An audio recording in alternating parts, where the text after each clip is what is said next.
welcome channel. It's Adam with ND72. So today we got Buffy, which is my CLK 500 with an S55 M113K motor and tranny dropped into it. So today what we're going to be doing is helping this car go another step forward to actually be race ready. Now, one thing we need to talk about that is not race ready right now, it's not even safe to be on the road right now like this, and that is the rims. Right now we have factory AMG rims on the front and rear, which are 8.5 in the rear, and I think 7.5 in the front. They're cool and all, but the tires are bad. They're just a little bit banged up. They're not perfect. They do look good on the car, like she does look good like this, good old Buffy. But the problem is, I don't know if I want to use these for actual drag racing rims, just because it's a 17-inch, so I have so many more options that I could go, and lighter. These are not light at all. So we have a few options to do. Alright, we could do something like I have on my SL, where I have 18s up front and 16s in the rear. That's all good and all, but still with 16s it's a little bit hard to find tire size, but man, they do look good. Or we come over to my SLK 32, which are 16s all around. Well, I take that back. 16s up front, which these are magnesium, weigh 13-pound rims, and then 15s in the rear.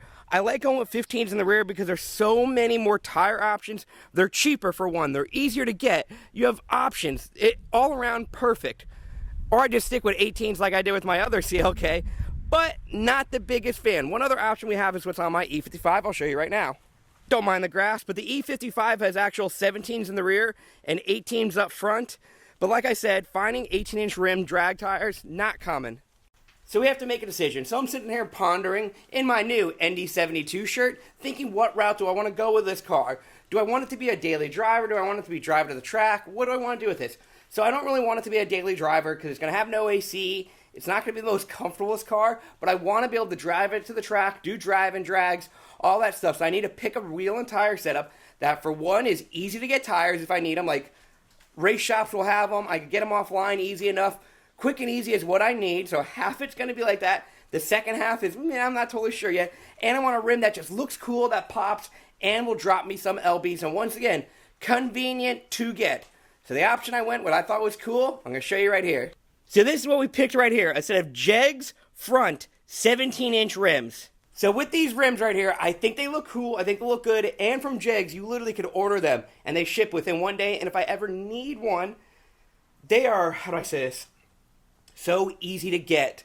I literally could have them overnighted, and they're here immediately. They have tons in stock. Now, they're the knockoff Welds. I'm going to say this. I physically can't, at this time, justify and afford the knockoff Welds just because I don't know the difference and if there's a big weight difference or not. I'm trying to do research, but I need to know apples to apples. Also, how do I say this? I think they look almost identical. Almost identical. But we're not sure. Put your comments down below. But we got these for the front and rear. The rears I got that are coming are 15-inch by 10. Those are going to be some big meaties. I'm hoping I can fit them on the back of this. I might have to do some brake modifications, but I'm not sure yet. But for right now, I like them. Let's look them over a little bit more. I chose to go with the silver and black. I think it looks nice. I think it looks cool. I think it's really going to make this car pop. I didn't want to go with full black, and I didn't want to go full chrome, because those are the other two kind of options. I think this is the perfect of both worlds. Also, look what just got dropped off. The rears, which, man, they look pretty effing meaty. I do like these. So these are also, this is a 15 by 10 wide. So it's a pretty big meaty. And the tires we're going to be going with, I think I got one of them over here. It is going to be a generic 275/50 Mickey Thompson. I got two brand new sent to me. So we'll mount those up today, and we're going to start putting them on this bad girl. Okay, slight change of plans. Marketplace deal just popped up.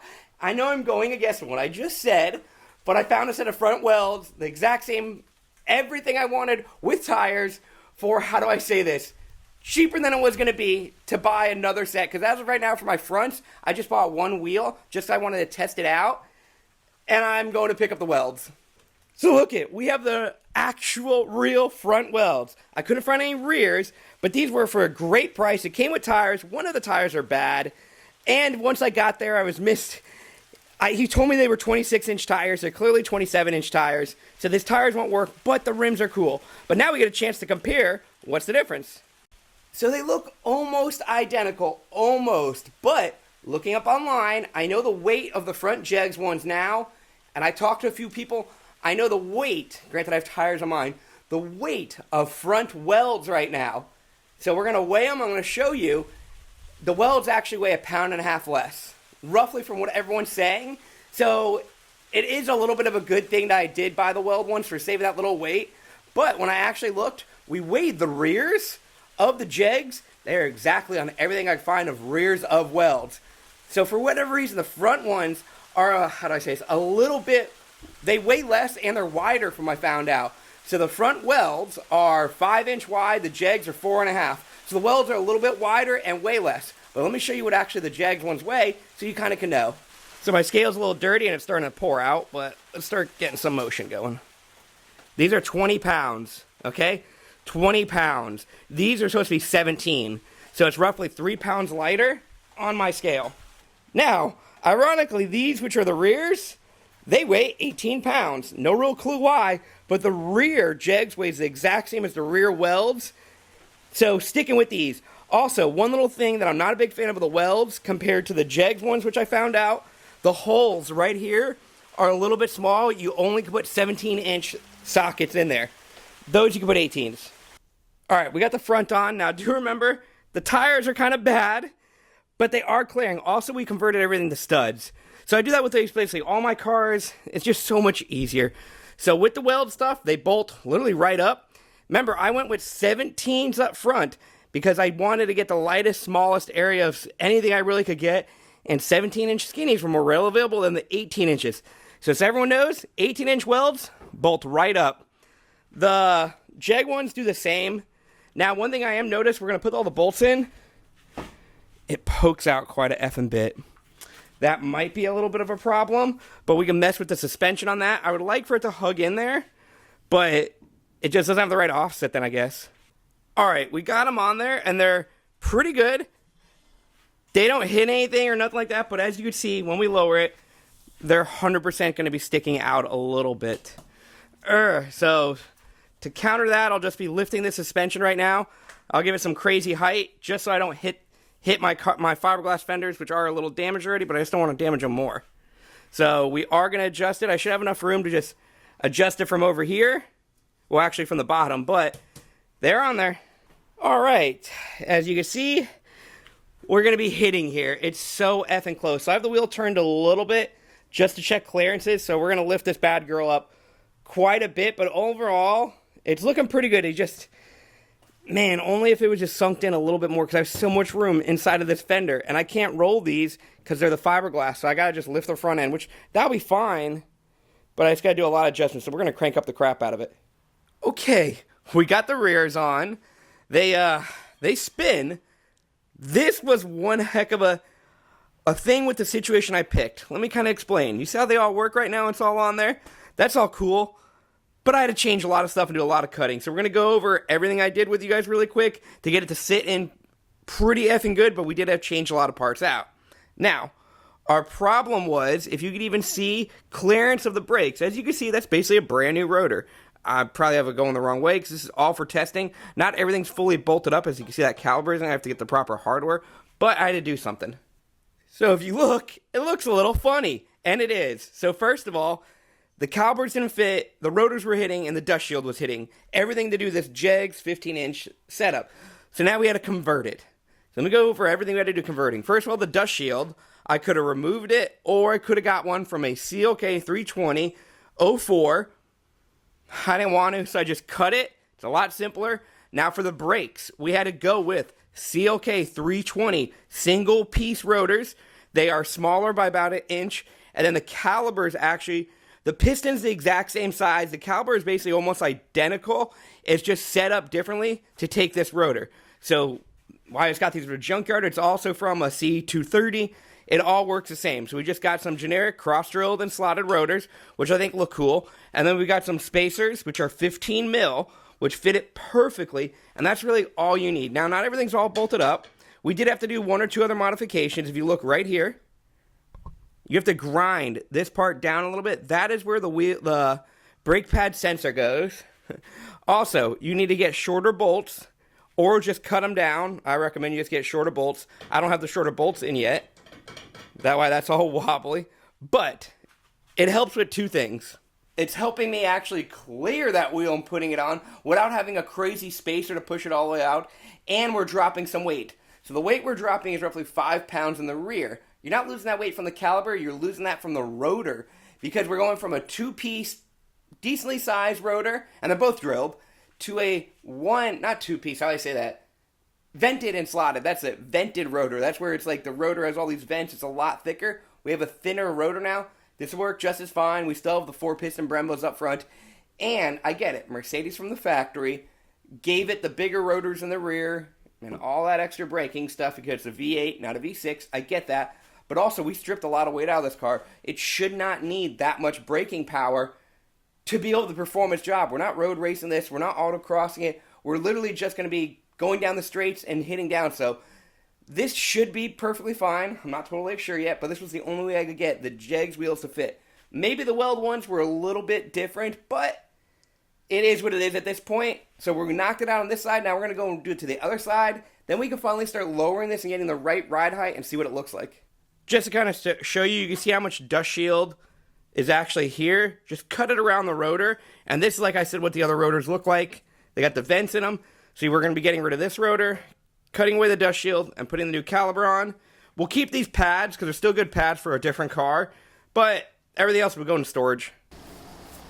Hey guys, do you own a SLK32, an SL55, or an E55, and you're in a hot as heck climate, like here in sunny Florida, where it's 105 effing degrees most of the time, and where you want to have some lower air intake temps? Then I got the product for you.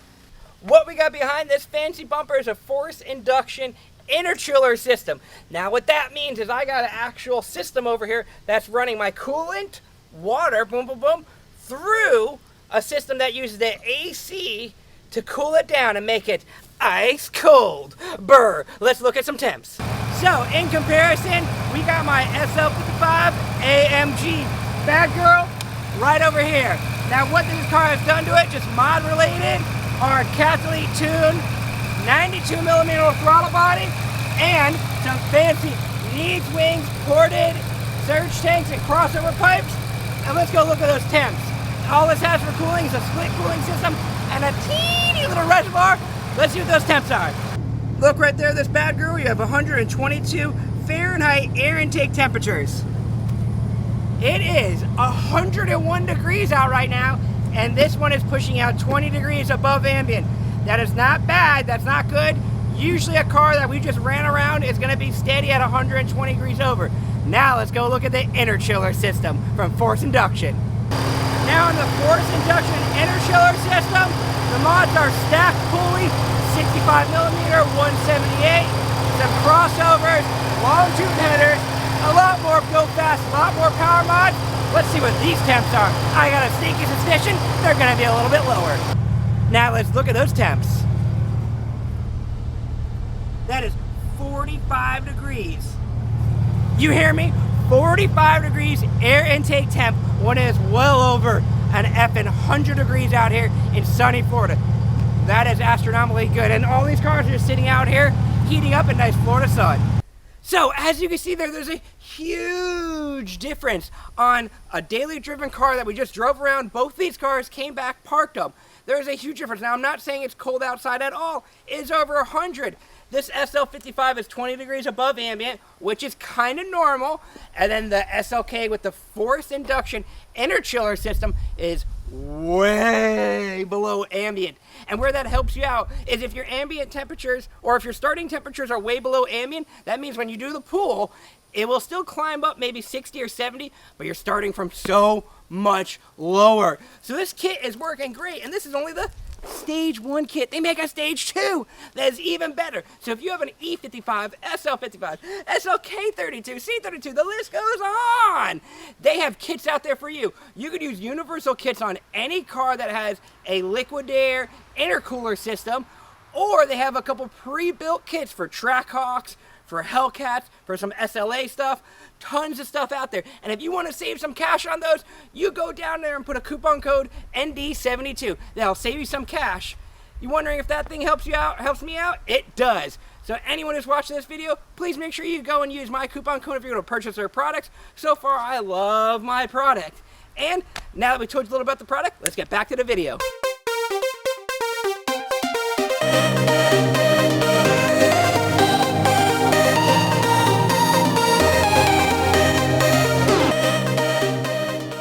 All right, we got her back on the ground, and look at this bad girl.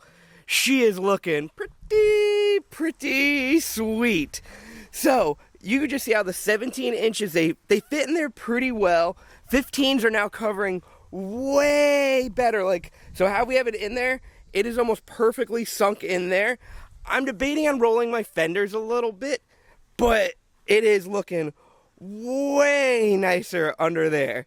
Now, the front end is lifted up as much as it could, which is a small problem, as you see. Now, the car's been sitting for a few hours, but it is, she's pretty close to the fender, and that concerns me a little bit if I hit a bump, but it still looks pretty good. Now, one thing I could do to fix that is these are the 27-inch tall tires.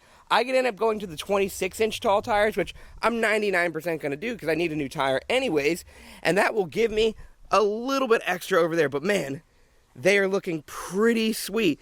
I'm telling you, for the color combination and everything like that, the car is looking pretty good. The body's a little rough, but just like with the headlight, snorkels and all that stuff, Buffy's coming along pretty good.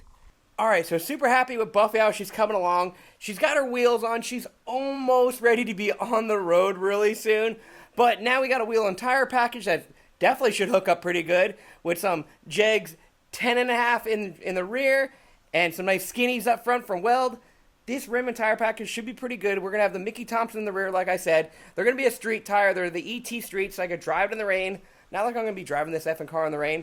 And also my skinnies are going to be the Mickey Thompsons. I'm 90% sure you could drive those in the rain and on the track. So super happy with that. If anyone gave me any input about like how much actually shorter the 26 inches to the 27 inches is, throw a comment down below. I'm assuming it's literally 1 inch shorter because that's what it says. But these 27s are only measuring right over 26.5. Maybe because they're worn down. I'm really just not that sure. But if anyone got an info, throw it down below. Also, if you guys are liking this video, make sure to like, comment, subscribe, all that good stuff. We got more stuff coming with Buffy. We're going to be taking her back on the road soon. We'll be going to the drag strip, going to the dyno, doing tons of fun pools. We are bringing some of the other cars back soon, too. You'll see them on the channel again. I'm just knocking out everything I could on this car right now while I have parts and I have time. And because it's coming up to boost weather season or race season here in Florida. So I want this bad girl ready to start winning some races, competing, and just having fun with the car. As I'm going to bring my SLK 32 back. I got some cool parts for that one. And my SL55, she's coming back too. So stay tuned, like, subscribe, keep up with the channel. If you guys want to contact me, you can find me on Instagram at ND_72 or BuffyCLK500. And I'll catch you later.